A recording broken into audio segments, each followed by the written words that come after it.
Ooh. And then you can tell it's going, because eventually this will change to being online. Yeah, there it goes. Hey everyone! Hello! You are probably watching an ad at this point. We will skip our ad. Closing.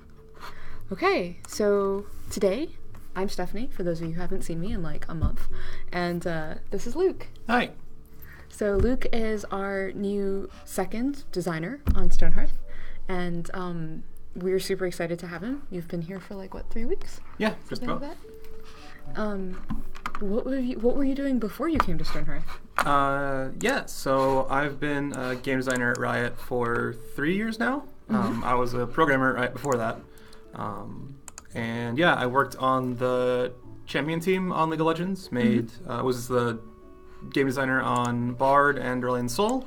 And then Excellent. after that, I was on the rotating game modes, maps and modes team, and worked on a bunch of stuff, Doombots and Darkstar mode, all the Threshes, and actually the mode that's on starting today, the Star Guardian Invasion mode, was the last thing I worked on before I came here. So I'm pretty excited to play it. Well, we played it at lunch. It was fun. Star Guardian... The Star Guardians are so adorable. Like, I was really excited about seeing Star Guardian Ari, that trailer. And Yeah, we were really excited to get the chance to work on that because it was like this super obvious, like, yeah, they're Star Guardians and they come together as a team and they fight like monsters or whatever. It was like we knew exactly what it like should feel like, and then it was just the trick of making it work. absolutely. Well, and I think it's really cool that you started as an engineer and then became a designer. Like, how did that work? I mean, so I got into games. I like always knew I wanted to work in games, but didn't really think that I would be able to. Like, it's sort of this weird, It's a dream job. far right? off dream thing that you don't know how to really do. So I got a computer science degree and became a programmer at a boring regular job. And my friend Richard, who is the other designer on Stonehearth, sort of took a chance, came out to LA to start this like little startup called Riot Games that no one had ever heard of before back in 2009. Wow. All right. So it's been a while. Yeah, but then I kind of came in as well as like build engineer. Okay. So that let me kind of Super learn how a important. game's put together at sort of a really high level. Like, here's all the pieces, and then I kind of moved to being patcher engineer and learn more about how games put together. And then I was a game engineer, and I actually started putting a game together. Like, I started actually doing stuff in the code base. And between the experience of all of that and sort of, I don't know, playing games my whole life and kind of having a good design sense, but like really unrefined design sense, I got the chance to interview for game design internally at Riot, and got sort of like this internship sort of thing. Like, hey, okay, we'll give you a chance. Here's a few months of time on a design team. Go for it. And that was harrowing, but I learned a ton and ended up like doing a decent enough job. They decided to sort of keep me on, and then that's sort of when that whole thing started. And I've grown a lot since then. Clearly. But yeah, it's sort of partially getting lucky. Like, having technical know-how helps because it sort of lets you do more things yourself and kind of try things out and a little more readily. But yeah, just playing a lot of games really mindfully. Does being a dev help you when you transition to design? Yeah, it did. It's sort of in a brass tacks kind of way, but like understanding what the game engine could do and how it did it, and those sort of like what it was good at doing, sort of leads you to ideas that are you can figure out what is at the edges of what it can do and that no one's explored before a little bit more easily. And then, you know, scripting for games is no joke. So having a programming, like, you know, Just a knowing bit. how to program meant that I Yeah. had a leg up on a lot of people, and could help a lot of people out in just making the champions or whatever work in the first place. So did you actually implement your designs when you were working on League? Mm-hmm. Wow. Yeah, designers on League are very cross-functional and very technical compared to other game companies, as I understand. It's not like they don't write design docs and have somebody else sort of do them. It's like you do the paper design and you implement it, you prototype it, you implement it all the way through. Like you are a designer from start to finish on the project. Usually, there are some designers who are more design doc oriented, like folks who work on things like the honor system and things like that. Will frequently that are need to be at scale and that kind of stuff. Typically, an engineer will be doing, a programmer will be doing the work of standing it up, but so the designer is more in a telling them what to do and why kind of position. Sure. And so far on Stonehearth, I've been more in the design doc space. I've done a little bit of implementation. I've certainly been reading through a lot of the game's Lua code, and sort of knowing how to program helps a lot there because I can trace things down myself without having to sort of bother other folks who are busy. There's a lot in here, though. There's a lot. That's true. And the way that a lot of things are sort of like event-driven can be kind of, you have to chase stuff down all over the place to understand, like, oh, this is doing this kind of action, but there's these 3 things that all fulfill that action, and which one's it going to pick and why, and yeah, so it's been interesting. Yeah, I feel like our AI system is under a lot of... our AI system was created to allow for really complex like surprise interactions, and so like spontaneous interactions or emergent behavior, and so we get emergent behavior all the time, everywhere, from every direction, right, as a result. Anyway, so hello everyone on the stream, belatedly again, for all of you who are just joining. This is Luke. He's Stonehearth's new designer. If you guys have any questions for Luke, please feel free to shout them out here in the chat. What are you currently working on? So right now, I mean, sort of onboarding onto the team for about a week. And then since then, I've been working on so a lot of high-level thinking about where the game is, trying to wrap my head around just sort of where the game is, where it's going, and what kinds of things are right for a game like Stonehearth, or even specifically Stonehearth. Yeah. And most recently, been working on some sort of some designs to make crafters and crafting more interesting and I guess interactive is the wrong word, but like letting the player have more ways to improve or understand what the crafters are up to. The crafting system in Stonehearth right now is fairly basic. I'm sure modders have sort of figured out that the way that crafting actually happens is you have an item and you start it, and it takes a certain number of loops of the crafting animation to complete. Yes. So the carpenter will saw 3 times and a chair pops out. That's great and all, but it means that that's the only thing that a crafter can ever do while crafting is saw 3 times at a specific place, specific time. And it also means that the way it's hooked up, they can't stop doing the thing to go like eat or anything else. There are certain things that will cancel it, that will interrupt them, like dying. Right. And I think maybe town defense mode, and there are things that are like stop everything, but that'll also reset their progress. So just trying to work on ways to have that be a little bit more flexible so we can do stuff further down the road. Like, if we wanted to have a Hearthling go work on a masterpiece statue for a month of like, constant work. Right now they would die of starvation. Right, yeah. So just putting in some groundwork to make that a little more abstract. And then talking about, we're thinking a lot about how crafters progress and like how you unlock recipes and what progression means, and do crafters get faster? Do they make finer works? Those sorts of questions. Sure. Basically, right now I see Stonehearth's crafting as frequently a means to an end. Like, I'm just going to have this guy make 400 boxes, and then he will make this, then he'll make a mason's hammer, and then that mason will make 400 chests, and then he'll make a blacksmith hammer, and then the blacksmith will make 400 ingots, and then he'll make the armor I care about. Right. So we don't want to just have you jump straight to the armor, so there is still a lot that's supposed to go on in there about progressing and but we definitely want to have a lot more points in the middle that you're excited about, or that you care about, or that you care that make you be like, oh man, maybe I won't upgrade this guy to the blacksmith like I thought, because this mason actually ended up in an interesting place. Where right now there's no notion of that. They're all, aside from stats, they're all basically interchangeable. Right. Gonna take a pause for that on a moment to just say hello to everyone here, like like Sir Asterisk and this dude who's also named Luke, and Chili Cheese Ray, and the True Kitty, and Benchy Ben, and Abius Link. Questions from you guys. Okay, any updates on the multiplayer? We have always said that Stonehearth was, like, we were going to try to make a really amazing single-player game, but that we really wanted to play the game with each other, and we really want you guys to play the game with each other, and it was something that we've always wanted to do.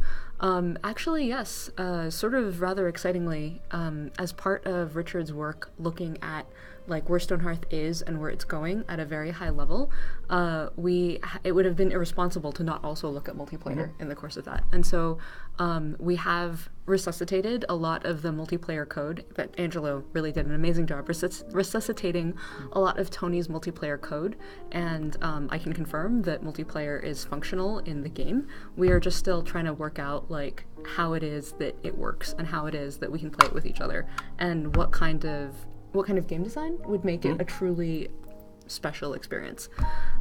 So when we know more about this and when we have a better sense of exactly how it is we're going to get it to you, I will update the roadmap to have it more explicitly be on the roadmap that we are actively pursuing multiplayer and that we know how we're pursuing multiplayer. At the moment, we've asked you many times what kind of multiplayer you think would be useful and interesting in Stonehearth, and we've always got a wide variety of answers. And we think that it's incredibly likely that what we'll focus on is cooperative multiplayer. I mean, like, I hope that's not a surprise. Like, Stonehearth is not an RTS, and we think that you could just play an RTS if you wanted an RTS. So, you know, building a town together, or building two towns that are slightly different, that are side by side, but they're helping each other, is probably where we'll focus our attention first. There are some complications, though, with, like, going whole hog on design now. Like, thus far our conversations around it have been very high level. Like, yeah, what would Stonehearth look like as a multiplayer game when considering single player?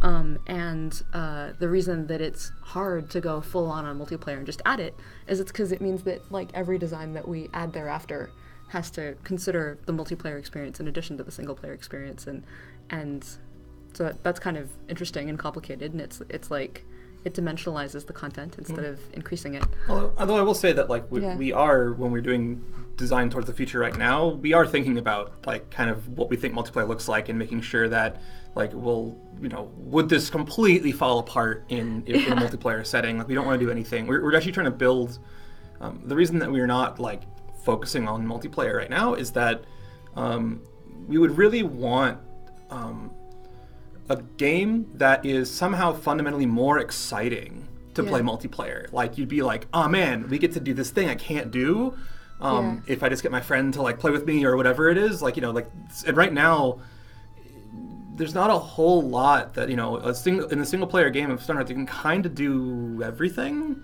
From a gameplay mechanics perspective, obviously you can't be both Ascendancy and Irrationals at the same time, or you can't, like, build two town layouts at the same time, but we think it's probably not sufficient to just be like, I'm gonna build a town over here and you're gonna build a town over there, multiplayer. Like, that's probably not enough, because you could just do that on Skype and have the same experience.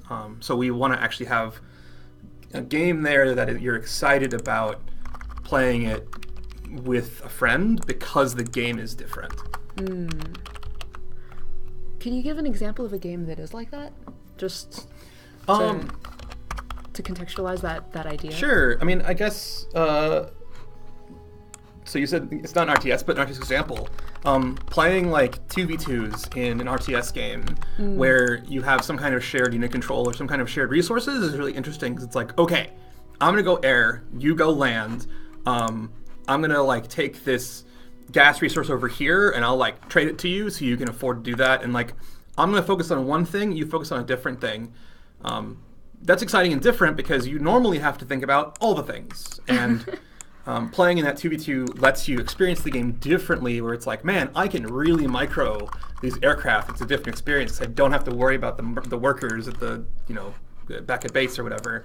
Sure. And that also applies to, like, you know, 4X games and things like that, where you're playing off each other's strengths and weaknesses in an interesting way. And I'm sure there's other games I could like think about, like even in like Minecraft, where it's like, I'm gonna build a house, you go like fight the, you go mine and explore, and I'm gonna build. That doesn't map 1-to-1 to Stonehearth, but right, you've divided up your responsibilities. Yeah, and both players are excited about that because one of them likes mining and one of them likes building, and they don't have to do the thing they don't like. Sure. So that's the sort of there isn't enough. I guess there aren't enough things in Stonehearth right now to like or dislike to make that exciting. Because you can pretty much do all the stuff and have two identical towns pretty easily. Right. Not identical mechanically, not identical in terms of aesthetics. But I think Stonehearth right now does an okay job of appealing to that player who wants to go for aesthetics, and doesn't do a great job of appealing to the player who wants to sort of run a town and have the town doing all this, like optimize and do all this stuff. So, we definitely don't want to. We don't ever want to like hurt that player who likes aesthetics, but I think adding more things to attract the player who and engage the player who likes more finer mechanic stuff is not even like likes finer mechanic stuff, enjoys the puzzle of a game like this. Doing more of that is sort of where we're looking right now.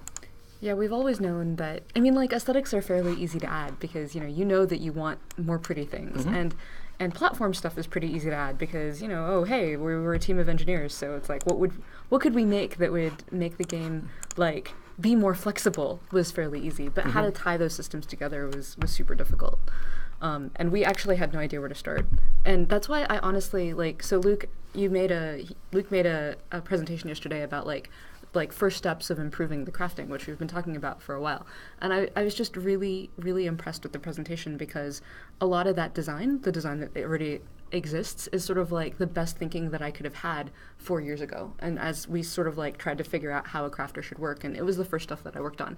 And just watching how you took this one thing that we put in, like the number of work units required to make an item, and made a pitch for how if we turned that thing, those work units, into instead like a number that could be manipulated by multiple factors, like by Hearthling mood and by other stuff, like it allows the one system to dimensionalize hugely. Okay, so just checking in here. Hey Michael Handy, it is good to see you. Yes, general questions are allowed. Will there be more ways to design custom buildings and houses? Yes. Chris is working on an overhaul of the building editor right now with Nikki and Justin, and the last Desktop Tuesday was about that, and next week's Desktop Tuesday is going to be about that too. So you can check it out to get a hint of some of the many crazy things that are coming. Yeah, it's really cool. I actually hadn't seen the prototypes that were in that video because they all happened slightly before I showed up. So that was actually a really cool video for me to watch, even on the dev team.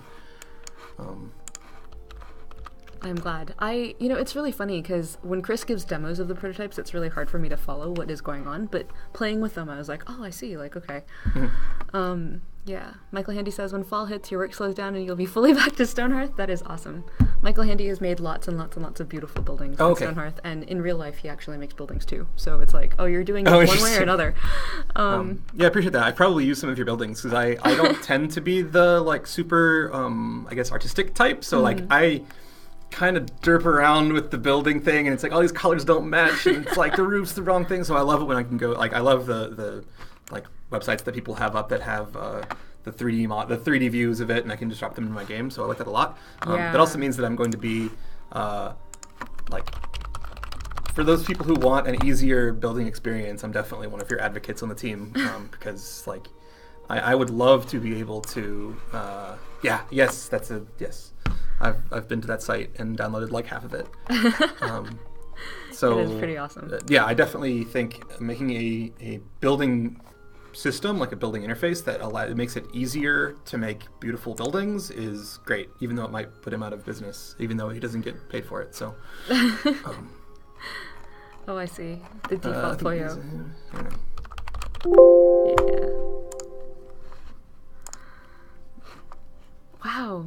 There's use that last achievements. Holy cow! All right. Yes, I definitely actually did use some of these buildings. So good job. All right. So plans for scenarios with challenge goals. Nothing specific, but I actually really do like that line of thinking. I think it's one of the ways to make a game like Stonehearth interesting for a long time, or like really make the player feel like they've mastered it, is to put new challenges in front of them. Because if it's like, because in a way, like Raya's Children kind of like, or Embarking in the Desert is kind of this, like, hey, get by with no wood, and making sure the game is structured in a way to support those sorts of challenges is difficult. Because for a while, it was really hard to get by without wood because you needed it for scaffolding, and that was a problem. Right. And the response that ended up happening and that I had like pushed for in internal feedback was, hey, make ladders and scaffolding free. But that's not a good solution in the sense of like it doesn't add anything to the game. It just sort of smooths over a road bump. So I really do think that finding interesting ways to make challenge levels that do not somehow undermine what's good about the game, or like force you too much into a certain style of play is like something I definitely want to do. Yeah, I feel like we originally had some idea of those challenges, like coming from traders or whoever, like, or the goblins. They're like, hey, give me 50 oak logs. And you're like, all right, how am I going to get you 50 oak logs? But it's a very heavy-handed challenge. Yeah. Well, yeah, exactly, like by cheating. always a good option. Yeah, one of the things I admit I honestly have serious issue with is I always play the game with debug tools on, and when I get frustrated I use debug tools, and I shouldn't, right, for that full player experience, but most of the time I'm making Desktop Tuesday and it's like, oh, like, let's just make the town. Let's see, to add an option to build templates not in-game or in another GUI, so if you wanted you could just paste your buildings faster. Like, you mean like a version of the game that was just the builder, maybe, or something, and then you like save out the template and then like stuff it in? Yeah. Basically, if you had a cubicle-like thing where you could just like plunk down, here's some wood blocks and here's some, like just build it in like just some little 3D editor. Right. No plans, but that seems like something that could be possible. I don't know. Well, you could certainly open the building editor. Like, I mean, it would still be like a version of the game. Like, it would be like a test mode or something. Mm-hmm. Not the full game, but like one of our makeshift worlds. And you just use that. You have infinite resources there, and then you build things and you save them out. Yeah, it seems like maybe I don't know all the like corners of the game yet. Like a build mode, a cheat that would let you access every material in the builder mode, and right. Placeable thing in the builder mode, combined with auto build, or insta build would probably do some of the work there. Right. Especially because with the new building system, if you watch the Desktop Tuesday, there is a certain notion of like walls and floors and things. So placing arbitrary blocks would probably be a little bit weird, or I don't know. I'm not sure if it could convert from arbitrary blocks back to a like functional house or not. Maybe, I don't know. You posed the question of when you poke holes in the walls, at what point is it not a wall anymore? And you didn't answer the question, and I now want to know. I want to know too. I think that is one kind of awful question. It's probably a wall because, like, at least we'll remember that it was a wall because it was created as a wall. Yeah, but it only has one block in it now, and it's like, what's going on? Yeah. But this is the voxel slab tool. Like, people have been like, oh, hey, you can use this tool to make anything. It's just like in Cubicle. But, like, if you use the voxel slab tool, people have been like, well, what if we had a wall flavor of the slab tool and a roof flavor of the slab tool so that I could create arbitrary walls in any shape I wanted, but they would still act like walls for the purposes of vision mode. Right. So like the side of my my epic bunny statue would come down and you could see like inside the bunny's head there's a living room. But that's one way of possibly solving it. That's actually one of Chris and Nikki's upcoming tasks, although it comes after their so Chris and Nikki have been working on, and Justin, but we're working on a series of prototypes. So they're going to take some of those prototypes, the prototype findings, and actually put them in real code. They think that they have a fairly good understanding of what that would be, and then they'll come back and do the prototypes for the voxel slab tool. Because it's never a good idea to do a prototype and try to keep the code you wrote. Throw it away, start over again. Yeah. And not even start over again. It goes surprisingly fast when you know exactly what you're writing. it's just yeah. So I'm excited to see that and play with it some more. Well, I think they did a good job by basically making each prototype, like, some parts of it, like, override and break the functionality of the last prototype. They're all, like, mapped to the same tools. So, yeah, they couldn't all exist together if we wanted them to. Oh.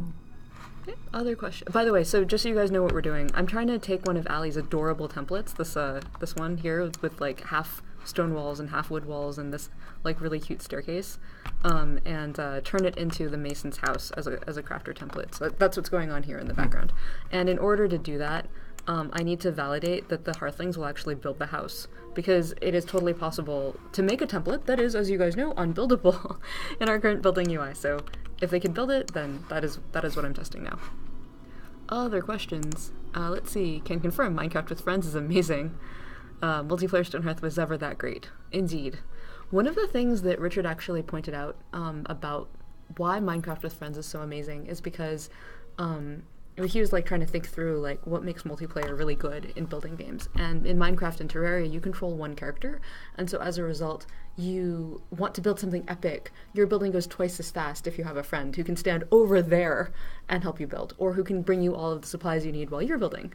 In Stonehearth, you control a group of people, and so, like, while it is definitely cooler if you have twice as many people, because your friend also has people, it is not as clearly a one-to-one improvement.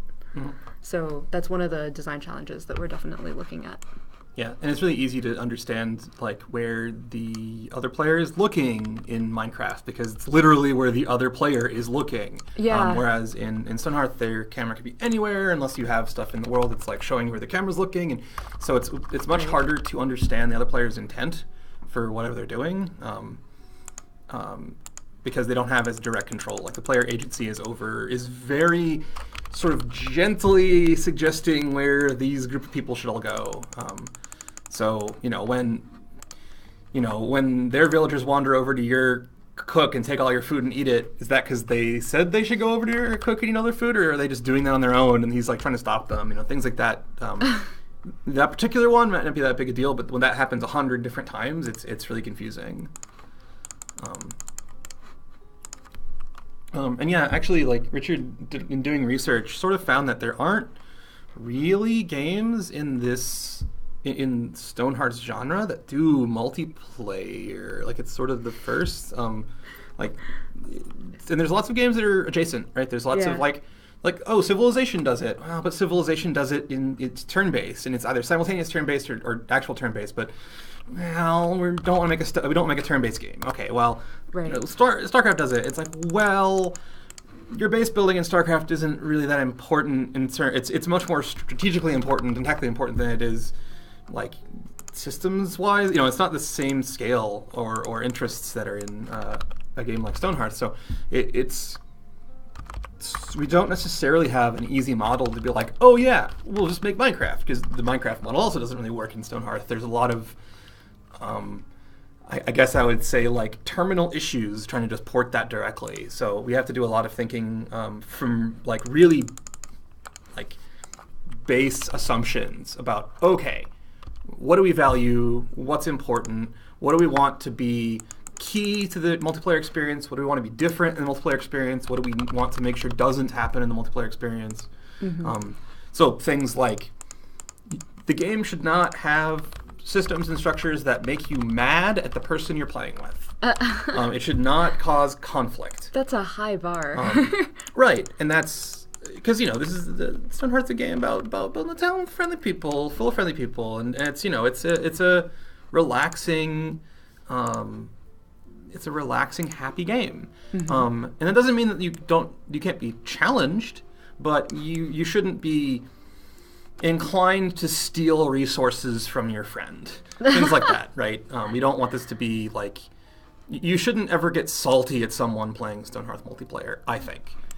I think about Journey and how, like, even in Journey, where everyone was so friendly, like, you had the people, like, they had to take out collision detection because the people were pushing each other out from behind the rock, like, in the really cold section. And there's certain things that you, like, I think Journey's a good example, where Journey is built to help you cooperate. Right. And does that mean that it stops everybody from being a jerk? No, it's impossible on the internet. But But I do think that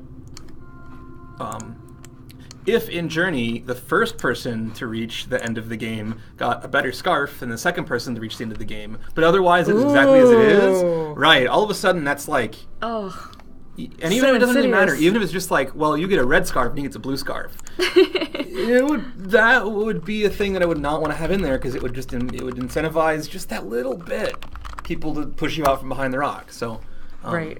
Yeah, Journey does a good job of not ever implying that you should do that. Yes. You never want to unless you are just a jerk. Sorry, I have just realized that perhaps these two templates are actually identical. It's just that one of them has wooden walls and the other one has stone walls.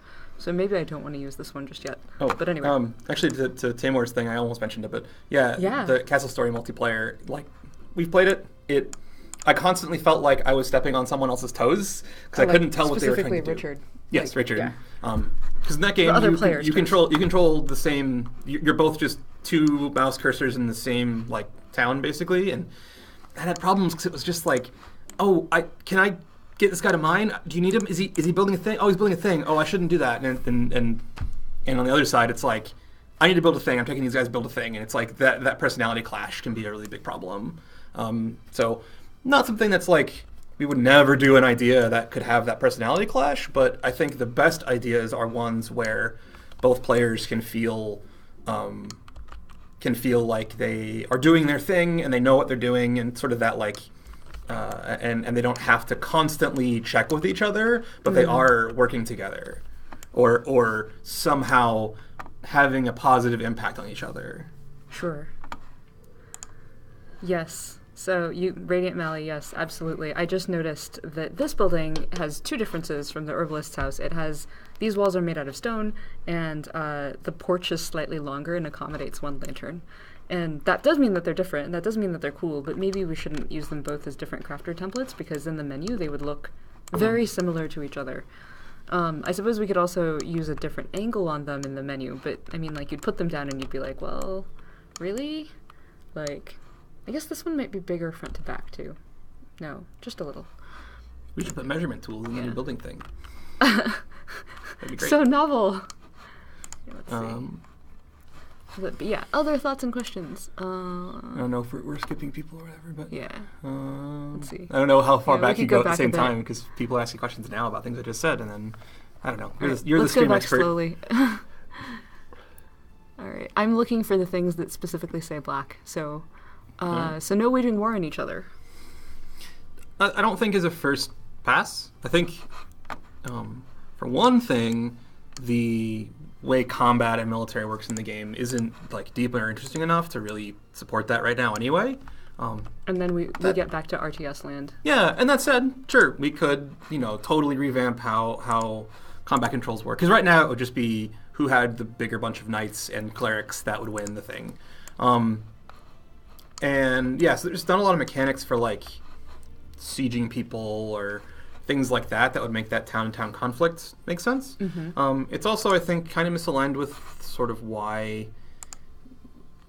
I shouldn't say why players play the game, because obviously some players want conflict, but the game is meant to be... The game has a very lighthearted tone, and it's about sort of building up from nothing, and just direct conflict between Hearthlings seems kind of out of the thematic. But yeah, I think for a game like that it would take a lot of work to make a game like that really fun and interesting and have a longevity to it. So I think if we were to do a second multiplayer mode, something more competitive might be in the cards. But I think for a first pass, really doubling down on sort of because I guess Minecraft example, right? Minecraft, most players play survival mode and they build stuff together, they build towns and things. Some players are really, really engaged with the what's it called? With the hardcore survival mode, where it's like the sort of Hunger Games style, where you have one life on the server and you have to survive, and if you die, you're just out. And that's really cool. It's fun to watch. It's fun to play. But it's much more niche and much more that doesn't need to be in Minecraft. And you could probably do that in another game and do it Like kind of PUBG. better. Yeah, exactly. PUBG is the same thing, but like way more successful because it's just like targeted towards that. Yeah. Whereas in Minecraft, all my friends who have Minecraft servers have built a big city, or Right. they've got all this magic stuff going on. It's about mining and exploring and building, and not about the combat. So, yeah, I think I would almost rather, if I were to just like spitballing, if we were to have a competitive mode, it would probably be something like in the middle of this area is a big nasty evil that's going to like attack you, and like the last city standing is like the winner, but one city has all the wood and one city has all the ore, and you have to like trade or something. So it's sort of a like you have to have diplomacy as opposed to just who can rush the most footmen out the door first. And we're like stealing a little bit of stuff or like undermining things. Hey, why'd you leave all this meat outside my castle? Like it's gonna attract all the zombies tonight. And it's like, yeah, I know. But I think you can survive it. And it's like, well, I'm not giving you any more ore. And it's like, well, hold on, and here's some wool. And so that would be a much more nuanced and interesting like competitive game, like player versus player game, I think, for Stonehearth, because it's more about here's how two towns would interact as opposed to here's how two players would ram armies against each other. Sure. I feel like in that way that would feel a lot like a cooperative board game. Like, yeah, there's one winner, but you need to like not lose either. This house is super interesting. Oh, there we go. Sorry, I was just using slice mode. But yeah, there's games like Dead of Winter, which, P.S. Speaking of like game design, if you're interested in game design, want to get into it, play board games. There's so many cool board games out these days. There's a game called Dead of Winter where you are, zombie apocalypse, that old trope, and you're survivors. You're in a little, like you have a safe spot, but you don't have any supplies. So each player controls a couple of survivors who go out and gather materials. If everybody dies, you lose. But each player has a secret objective, and you can't win unless you have your secret objective. And it might be that you are a hypochondriac and you have to have 5 medicine cards in your hand at the end of the game. But there will be events where it's like we need to put there's a disease going around. We have to put 5 medicine cards in the middle between all of us, or we lose. And you do that face down. So it's like, you put cards, they see you put cards in, but did you put in your medicine cards? And wait a second, like, didn't you go scavenge at the hospital? And why didn't you put in more cards than that? And there's lots of this sort of like conflict, but you still have to work together to survive. Sure. And then on top of all that, there can be a traitor whose win condition is that everybody else dies. Gotcha. But you can exile people. It's a really fascinating game. But that's the sort of like nuance I really like. It's not just who can play the most damage cards. It's like you know that they have ulterior motives, but maybe they're not a bad guy and they really want you to survive. But you have ulterior motives, and it turns out you are the bad guy, but you need to like throw them off. So it's a really like complicated, nuanced game when you're playing with people who've played it a few times before. Basically, I want to add zombies to Stonehearth. Oh, wait, no. I guess more different zombies. More different zombies, indeed. Would we want to wait till Chris gets the new build system done before we make official templates for the factions? Yeah, right now, basically, for this, Ali had some templates that were lying around, and so I'm looking at seeing if they're easy, low-hanging fruit to add as crafter templates. But I expect a lot of change, actually, to happen to both crafting and to templates, so yes, to some degree, but, like, it is entertaining on stream, it is useful for me to, like, learn some more about building, and maybe it will result in some cool benefits for you guys also. Yep. Sapatomic says, is the pet system going to be improved? Because the normal one, kind of normal. The normal ones are kind of normal. And also, are there going to be dragons? We do have a dragon whelp in our Kickstarter pets. It is something that has been kicking around for a while. So eventually there'll be dragons, at least little dragons. But big dragons? I don't know. That could be pretty amazing. Like, just gonna leave that there. The pet system is being constantly slowly improved. Like, for example, in Alpha 22.5, we have the pet, like, smart pet behavior that Morgan put in. Like, so pets will flee back to banners when they're... Pets, when you hit town defense mode, pets will flee to a banner so that they're not in the middle of nowhere being attacked by orcs. Or if you designated a bed for your pet, then, or for your person, for a hearthling, then the pet will flee to their owner's bed so that they're not in the middle of the town defense banner, like when the big combat is happening. They also now automatically go back to town if they feel that they're too far from town, and they chase their owners a lot more so that they're more often with people. And this was because lots of pets were dying when goblins and orcs attacked. Yes. Why don't we use the Sims 3/4 building system? It works okay. I think, yeah, Sims 3 or 4 building system. Oh, I see. It was definitely like an inspiration from that, I think. Oh, yeah. It just doesn't map quite one-to-one with stuff that we want to do in Stonehearth building. The Sims is not a voxel game, so there are many things that we've learned from it. Chris and Nikki have definitely been taking it apart and understanding really like how it got better as it got better. But there's a few things that it doesn't do. Voxels are one thing. Also, it everything you build is automatically there. Like, there's never any suspense. Like, will they be able to build it? Will they get the resources to build it? Like, as soon as you put it down, it already exists. And I think like we could easily convert like a Sims house to voxels, but the strength of voxels is that you should be able to sort of like do each little thing. Like, you know, you should be able to customize each little voxel of the thing, and the Sims houses are much more broad brush than that. Yeah, you never get smaller. Like, a wall is going to be a wall. It might be this kind of fence or that kind of fence, but they've already given it to you. And I think ideally the build system will be as easy to use as the Sim system, but also more powerful, which is why it's taken a bunch of prototypes to get something that we're happy with. It is. I think what's kind of amazing is that it, like, I don't know, Christmas Beyond prototype 7 or 8, it's a lot of prototypes. How many times our assumptions were proved wrong? Like, it's just like you had to build it, you had to play it, you had to be like, oh, and now this won't work in conjunction with that. Oh god, no wonder. And so yeah, lots and lots and lots of versions. Microlast asks, will there ever be a possibility to add the options you're all currently doing with, like rooms merging or forgetting one? I think in the end, we're gonna ship one version of the builder. We have all these other options, but the reason that we disqualified them was because they didn't work, or because this version combined with that tool, when put together, didn't work together. And so I would, if you wanted to have that functionality for yourself for whatever reason, because you happen to prefer working that way, I would look for it in a mod, perhaps. Michael Handy says, you are all about building. When will we get repaint wall and add more texture to them? Also, able to place doors and windows to existing walls, add on to builds. Also, where is your castle gate? I'm so sorry. Yeah, that castle gate, it's been pending for a while, hasn't it? Like, ever since the Kickstarter.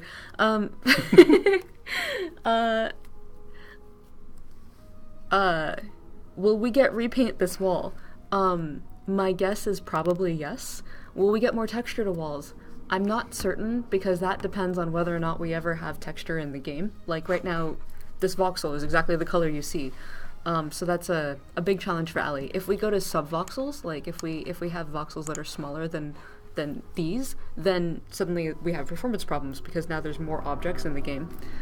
Let's see. Please. I mean, like, we could add texture maps to voxels. That gets kind of weird, and I think it's like right now walls are a actual wall unit wall has to be one of the colors you have available. So like if you wanted to have a pinstripe wall, you just don't have that option, or is that wrong? Or sorry, if you wanted to have a blue and white pinstripe wall.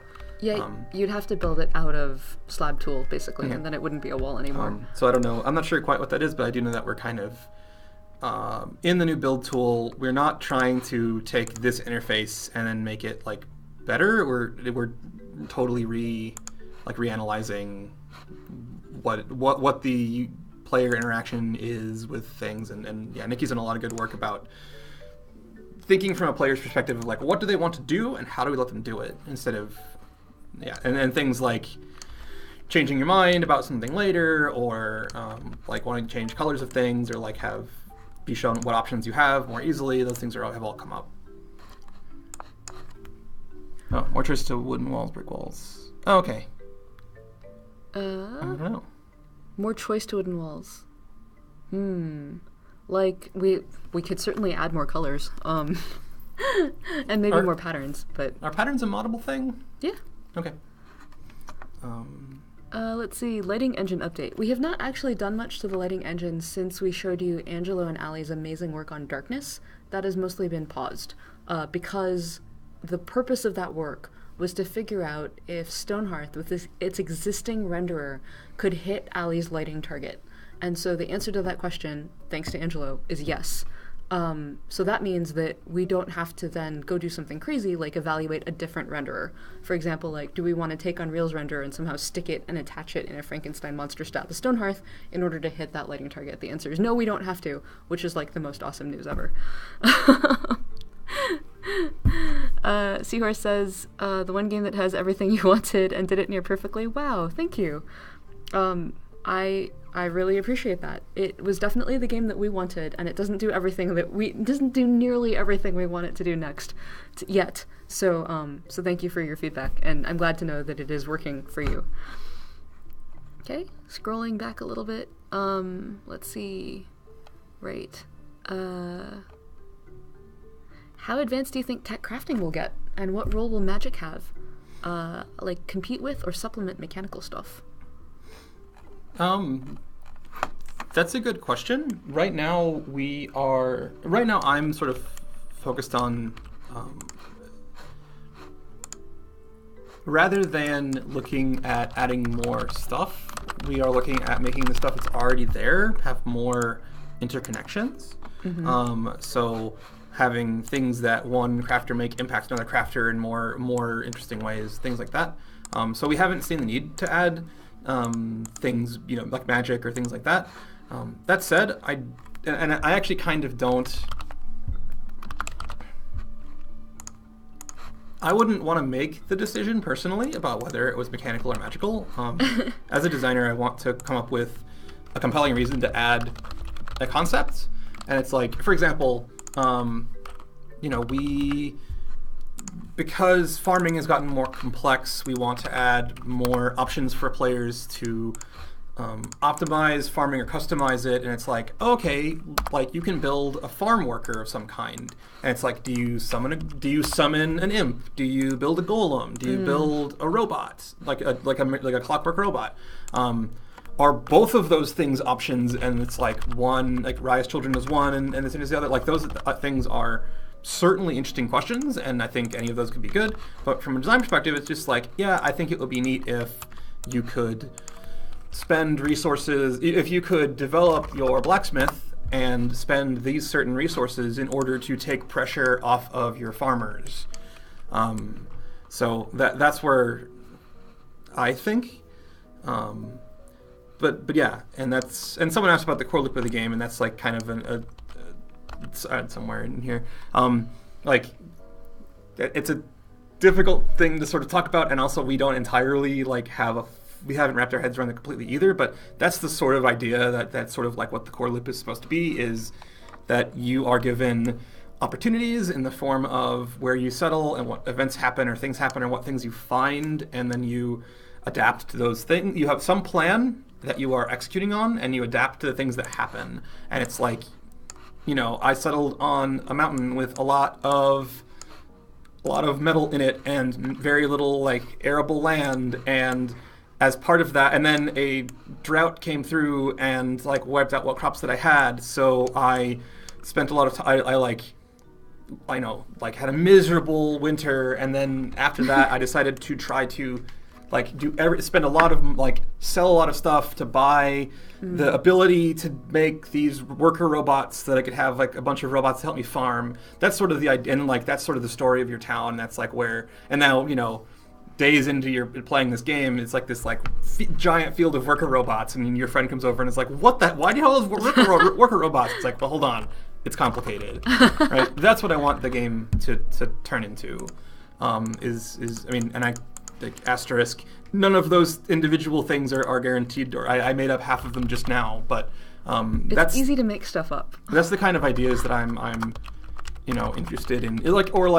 maybe that same scenario, but it's just like you have this guy who is just an absolute like savant at farming, but he's also a huge jerk. So whenever you have an assistant with trying to help him farm, they get really upset and like like go to their room and sit there in a huff half the day because they're just bad.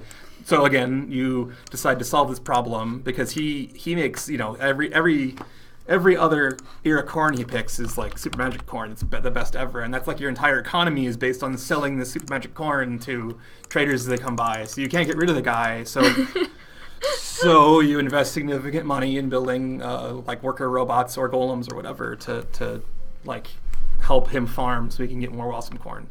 Awesome corn is officially amazing maize in Stonehearth. And it has 2 heads. I don't know where the model is. It's somewhere inside here. That's great. I've seen that. Anyway, so that was sort of a long like tangent, but yeah. I don't know if we're gonna have like magic or machinery, but like because I guess both of them are cute or can be cute, so they could both fit. Yes. Hey, Geester. It is good to see you. Let's see. Michael Handy asks, have you all figured out questing adventuring? Will it mix action with storytelling, or will it be storytelling? And a side question, are y'all still thinking of gonna make it where traders actually show up? I would really like this. The side question, like, I would really like it. It is not necessary. It adds to the tone of the game.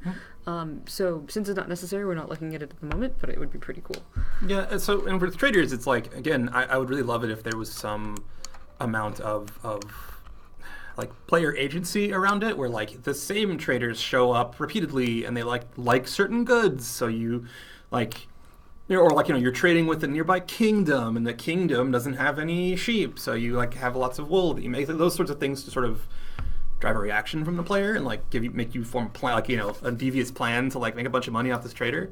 And so having him show up with having the same guy show up in your town would be really cool as part of that. It would help tell the story, even if you don't mechanically need it, because like a window can pop up. I would also like to be able to go to the trader window more than once. That would be great.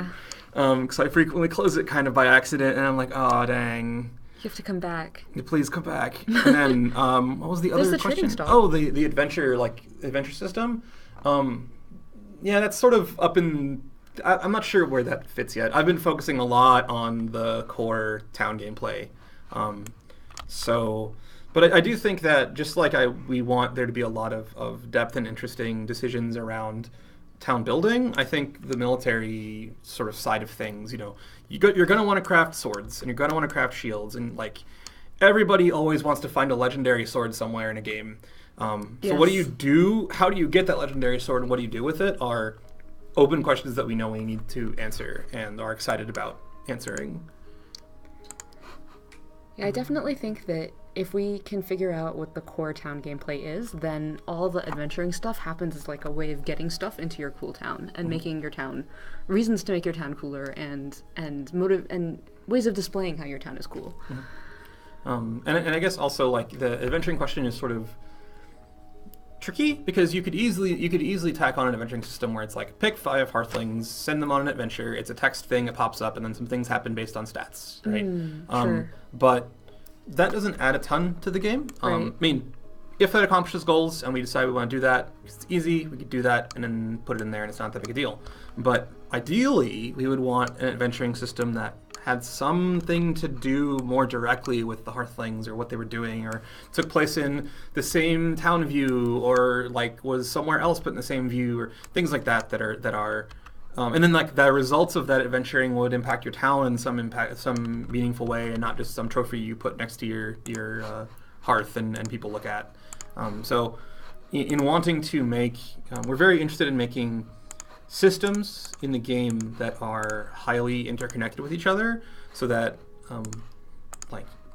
because that is actually, despite being harder, a much more efficient way to make a game. Because when there's 4 systems and they all interconnect with each other, that is much more interesting for much longer, and you can play that game a lot more times and still have fun with it, than 8 systems that are just completely disconnected, because you're not going to care about 2 of them, and you're just going to like do these other, which is sort of where what the game is like right now. It's sort of what it is right now. Like there's not a whole lot of talking between systems, so that's what we're really dialing in on right now. Is make everything that you make matter, and make different occupations and different parts of your town and different like skill trees matter to each other. And preferably matter in ways that are slightly exclusive, so you actually have to make difficult decisions. And next time I'll do the other thing. Oh, hard choices.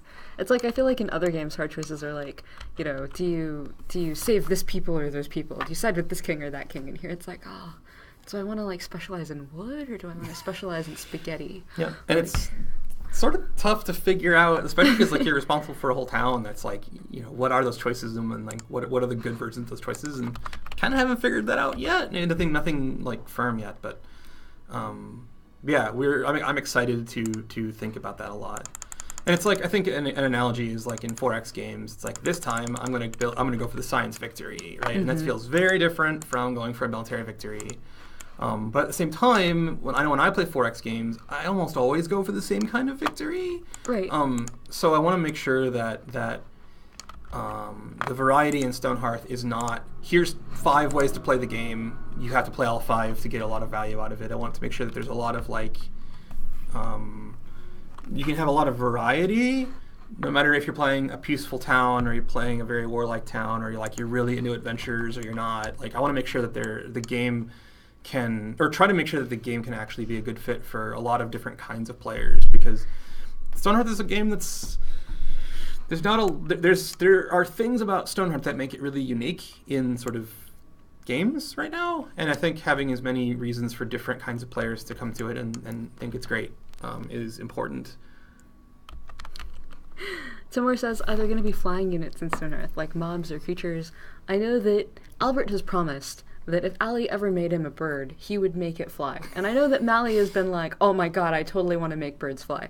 I think right now it is currently a really lovely idea, and it would add a lot of life, but like we are currently focusing on core systems. But it would look amazing. Yeah. I guess something about my background in Skips is like I've played a bunch of Dwarf Fortress. Like the reason I'm like here on this game is because I was really excited to get to work on a game that had so much obvious inspiration from Dwarf Fortress, and like trying to make an accessible version of Dwarf Fortress is really exciting, because that game is not a game I can recommend to very many people just because it is so ridiculous. But there's so much good stuff in there. But figuring out how to distill out the good stuff, because Dwarf Fortress is a game where there are like 100 different systems and they're all interacting all the time, and it's just all over the place, and none of them are all that, a lot of them aren't very deep, but there's just so much stuff that it all goes together. But 1, that's super complicated. 2, it's super like hard to understand and play. 3, it's real hard to do that when you have graphics that aren't smiley faces and commas and semicolons and things. You have to make, you can't just be like, this guy has a magnificent orange beard in the shape of a swallow, and it's like you have to actually make that. And yeah, it means that we have to find variety in other places, which is hard. Let's see. Oh yeah, and to the point of flying units, I'm actually pretty excited about the new building system, because as part of that, we're I think sort of changing up the idea about like which things are like one thing versus like walls are not necessarily just one big chunk. They're actually in like small pieces, so you could theoretically have monsters that like punch a hole in a wall and things like that. So making defending your town more interesting, instead of just sort of walling off 3 of the entrances and stationing your dudes at the 4th entrance, and that's the only way to do it. Which means that the only way to have challenge is to have bigger and bigger monsters, which means that if you don't get enough metal to make knight shields quickly enough, then you just lose. It would be more interesting if, hey, we just send a dragon at you, a little dragon every once in a while, and you have to have archers to take care of it. But just one archer will do it. He might burn a house down, but you can still kill it, and that kind of stuff. So being able to threaten things that aren't hearthlings, like knocking down buildings or setting things on fire, and letting monsters have different ways of approaching, I think will add a lot of depth and variety to combat that should hopefully satisfy some of the folks that are interested in having more combat stuff going on, without having to simply crank up all the numbers and give you a sword of plus damage plus 1,000 and that kind of stuff. Like actually make it more about I've built a guard tower here so I can see them coming, and like actually more strategic town buildy things. Like I built a castle because a castle's actually better at defending my people than just a wooden wall is. Sure. Dwarf is totally accessible in the sense that you can go to a website and download it. Yes. Oh, good comeback. But yeah, that game is. Honestly, I hadn't played it for a year or two, and I picked it up again recently, and this, like, he's added so much stuff that I kind of don't know what I'm doing anymore. It's like, wait, uniforms and, like, patrol groups and what? Just get a bow. But yeah. And I think some people legitimately think that Dwarf Fortress is like, no, yeah, it all makes sense, because it is sort of, it's a simulation. Like, it is a... Everything in the world is simulated, and it's just like, I think if you have the right kind of mind, you can see that and be like, yeah, no, of course this is all the way it is. This is the way it would really be. But from a like gamer perspective, it's just like what do I have to do to succeed is this long list of things, and there's lots of buttons that you don't know how to hit, and yeah. It takes honest commitment. Like, I will have to get really good at this game. I have to level up at this game. Yes. And it does not really reward you the way that other games do, when that's hard in other games. Like, yep. Like no shiny sparkles. Yeah, to Michael's point, like, yeah, I think Fog of War definitely is something that we would want to put in the game and make relevant for any kind of interesting combat to go on. Right now, with the way that counters work, it makes sort of sense to not like really put a lot of weight on the player. Like the way that patrols work and the way that encounters work, it doesn't make a lot of sense to put that extra burden on the player to have dudes walking around everywhere. But yeah, I think as it gets more sophisticated, having stuff like watchtowers or like putting torches out in the wilderness so you can see around them and stuff like that will be a much more interesting problem to solve for players.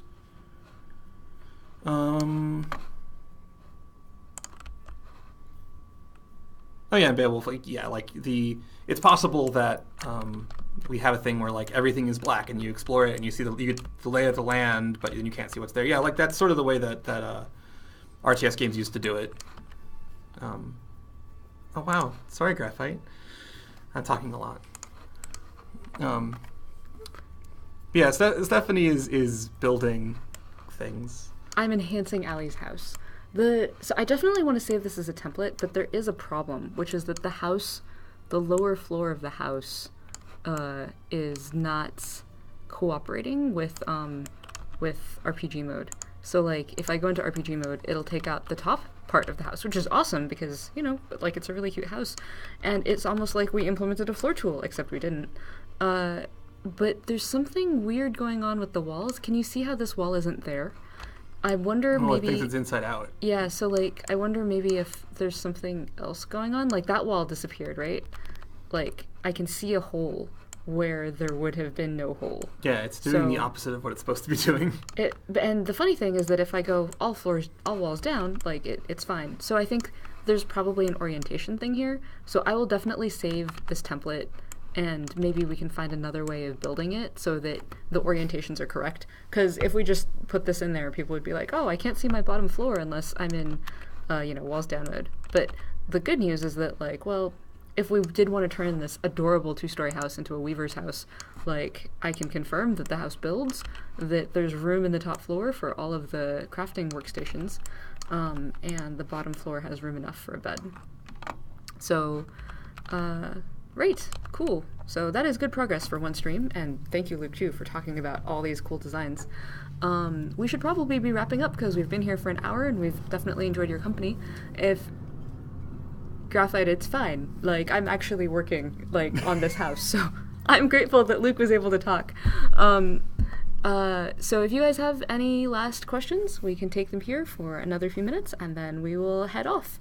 And I think next week Allie... Was it Allie last week? No, it was Max last week. I'm not sure who's streaming next week, but someone will be streaming this time next week. And we'll be happy to see you all again. Oh man, the Inscription just dropped a like massive question right at the end. I guess I'll say that for computer science, like knowing how to program is great going in, and you might learn some new languages. The thing you learn a lot in computer science is sort of like how to think in computer science, where it's like you learn. You frequently will have classes in CS where you don't necessarily program or even have a specific language that you're using. Like algorithms class is one of those things where it's like. Yeah. We're just going to talk about sorting of data, and it doesn't matter if it's in Java or Python. Everything, it's just on a computer. Here's how a computer thinks and how to do stuff. So you'll learn really how to think like a computer, or and it's really a really interesting problem in like how to approach them, because there's a lot of really cool sort of puzzles and solutions in algorithms class. There are in fact classes where to teach you that there are certain paradigms that you should know, like one of the second or third computer science classes I took was a different language every week for 8 weeks. Wow. And it was just like, okay, I guess by the end of this class you know how to learn languages really fast. And it was just really neat. Oh, look, you can see in the background the Entlings are attacking and the people are fleeing. I just think that's hilarious. Okay. Well, it's like, oh, the world goes on even when you're not paying attention. Like, creator is building a house. People are dying. Like, anyway, yeah, so you can learn a lot of like good techniques for learning things really quickly and like things that are useful between languages. Let's see. Due to a staircase and how you snap walls in different types of views. That's interesting because I think it was actually happening even before we had the staircase, but maybe the staircase is a conflating factor. Hey, Carpal Tunneler. Hearthling cheek kisses. Right now, we are veering away from having romance and children and families of the traditional sort in our game, so we will see where that goes. Let's see. But I would not confirm or commit to cheek kisses at this point. This game was written in its own custom engine, which we will probably never do again. So tips for people going into game dev, like use Unreal. Or Unity. At the time, Unreal was super expensive, and we were a tiny studio, and we didn't have any money, so we were like, all right, it's probably Unity, and we didn't think that we could make a voxel game performance in Unity. We've since been proven wrong multiple times, so maybe we just didn't try hard enough. Maybe we were too excited to write our own game engine. And Mally says Richard streams next week. Okay, so cool, more design.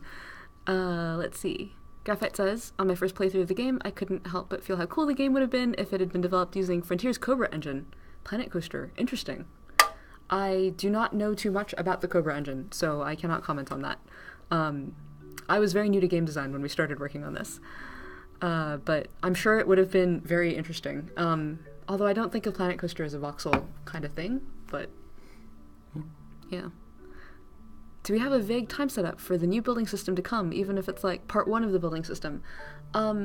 Right now, we have a collection of very janky prototypes, and we still need to make a UI on top of them, so it won't be for a while still. Like, less than a year. That would be pretty safe, I think. But yeah, it's in active development, and it'll be done. We want to make sure that the new building system is kind of better than the old building system in like as many ways as possible, because this is sort of like this is the building system. Yeah. Right? We're not going to rewrite it again. Yeah, we want to do it right the second time. The first time, the second time. But yeah, But Chris, Nikki, and Justin are working on it as fast as humanly possible.